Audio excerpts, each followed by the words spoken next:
we are going to be analyzing text features. So Wednesday, we just kind of looked at them, tried to understand what they were. Thursday, we went through the purpose of each of them. And now, today, we are going to analyze them and understand how they help us read this book, The Story of Salt. So, if you did your work yesterday, you have already listened to this ginormous book. It was like 40 minutes long. But it's a pretty cool book, and there's lots of text features for us to look at. So we are just going to look at a few of them today. So first, we're just going to notice the title page. So what are things that you notice on the title page? There's a lot to notice. I don't want to give away any of the answers, but I mean, we got all of these characters down here. We got a mummy. Interesting. Little kid. A mom. Whatever this is. So we got a lot of Gandhi. We got a lot of people down here. We got some sheep. And then we have this ginormous salt shaker. So I wonder why the salt shaker is so big. And I wonder why there's so many different kinds of people down here. Interesting. Okay. So we start off. First question is, what do you expect to learn on this page based on this heading? What is salt? Remember, the headings will give us kind of a glimpse into what the main idea is. Okay, so what do you expect to learn on this page based on this heading? I'll read the page to you, and then you can see if your prediction was correct. So what is salt? The earth is made up of 92 natural elements which combine in nature to form compounds. Salt is a compound produced when sodium, Na, a metal so unstable that it easily bursts into flame, combines with chlorine, Cl, a deadly poisonous gas. This natural occurrence is known as a chemical reaction. Think of it as two people who misbehave on their own but play well together. The two elements stabilize each other, and the resulting compound, sodium chloride, is neither explosive nor poisonous. This is what we call salt. Okay, so after reading it, you can kind of tell if your prediction about what the page is going to be about was correct. Next text feature.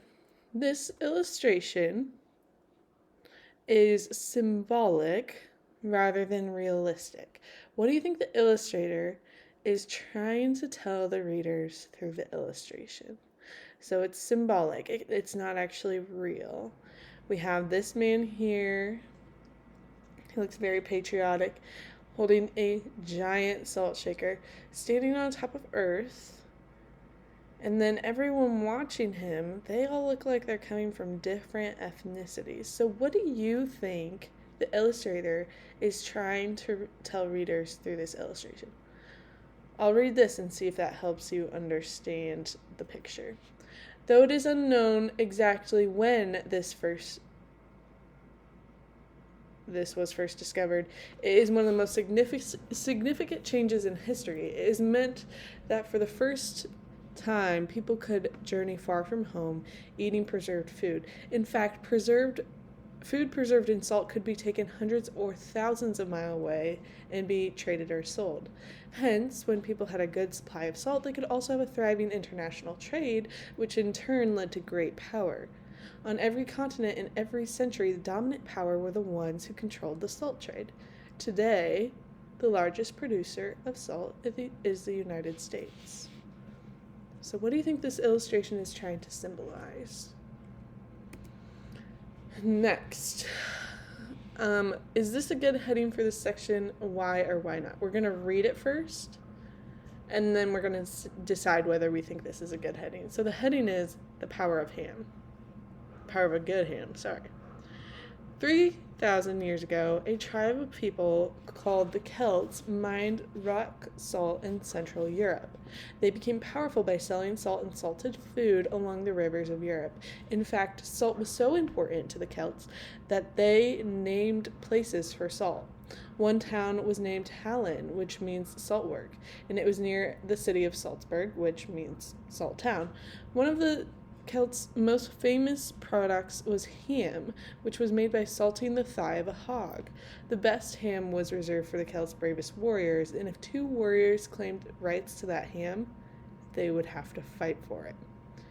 Even if after the Celts lost control of Central Europe and their salt mines were abandoned for centuries, the countries where they lived became known for their love of ham.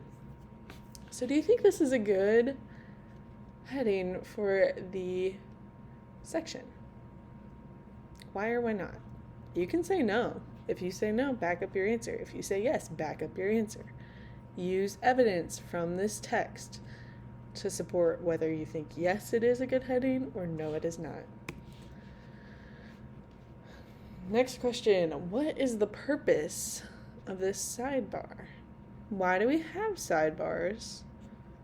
And what is the purpose of this one? Okay, so it says, well-preserved miners. In 1573, a strange discovery was made in the Australian Alps. The perfectly preserved body of a man wearing bright red wool-plaid clothing and a cone-shaped felt hat was found lying next to his miner's pickaxe. The brightness of his clothing was shocking because Europeans at the time were not known for dressing in such bright colors.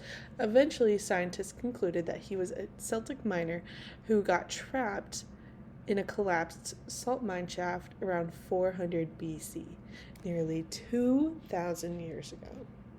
Okay, so what is the purpose of this? Why did the author add this sidebar into the story?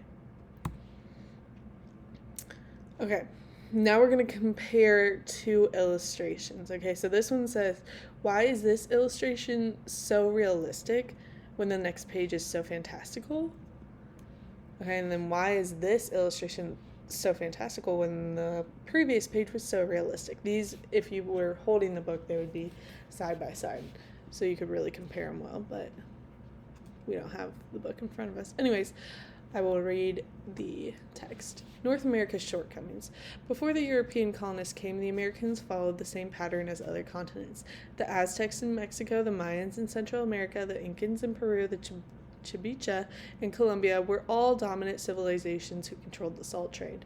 When they lost their power, they also lost control of salt. When the British arrived in North America, they tried to control the salt trade too. In 1607, Captain John Smith established a colony in Jamestown in Virginia and started a salt work.